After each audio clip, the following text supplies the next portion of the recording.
தேவியான ஸ்ரீதேவியான மகாலட்சுமியினுடைய பெயரிலேயே இருக்கக்கூடிய நாச்சியார் கோவில் அப்படிங்கிற திருத்தலம். இந்த கோயிலினுடைய அமைப்பே மாடக்கோயில் அப்படின்னு சொல்லப்படுற ஒரு அமைப்பில் இருக்கும். மாடக்கோயில்னு சொன்னால் மாடங்களாக படிப்படியாக நிறைய படிக்கட்டுகள் அமைச்சு ஒரு நிலையாக கடந்து மேலே போய் அந்த இறைவனை வழிபடணும். இப்படி ஒரு அமைப்பு எதனால் வந்திருக்கும்? அதுக்கும் ஒரு காரணம் இருக்குது. ரொம்ப அழகான ஒரு புராண கதை இருக்குது. இந்த கதை திருவானைக்கா தலத்தில் ஆரம்பிக்குது. அங்கே இருந்த ஜம்புகேஸ்வரரை ஒரு காலத்தில் ஒரு யானையும் சிலந்தியும் பூஜை செய்து வழிபட்டுதான்.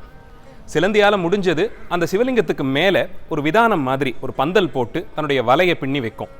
யானை காவேரியிலேருந்து தண்ணி எடுத்துகிட்டு வந்து அந்த சுவாமிக்கு அபிஷேகம் செய்யும்.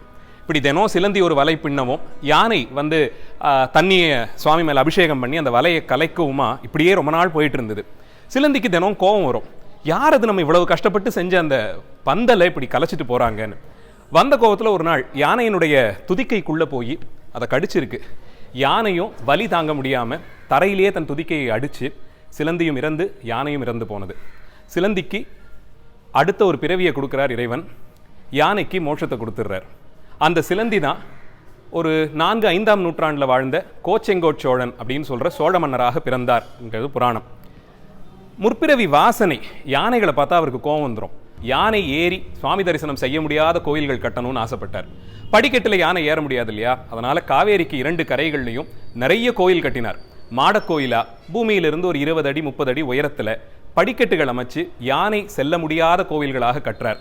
அப்படி அவர் சிவபெருமானுக்கு ஒரு 74 கோயில்கள் எடுப்பித்தார் அப்படின்னு புராணம் சொல்லுது. திருமங்கை ஆழ்வார் இதை பாடல்லையும் சொல்லியிருக்கார், எந்தோள் ஈசருக்கு எழில் மாடங்கள் எடுப்பித்தார்னு. ஆனால் ஒரு திருமால் கோயில் மட்டும் அவர் கட்டியிருக்கார். மீதி எல்லா சிவன் கோவில், ஒன்று மட்டும் பெருமாளுக்காக ஒரு கோயில் மாடக்கோயில் அமைப்பில் கட்டுறார். நரையூர் மணிமாடம் அப்படின்னு அதுக்கு பெயர். அந்த திருநரையூர் மணிமாட கோயிலில் தான் இப்போ இருக்கோம். இன்னைக்கு இந்த கோயில் நாச்சியார் கோவில் அப்படிங்கிற பெயரால் அழைக்கப்படுது.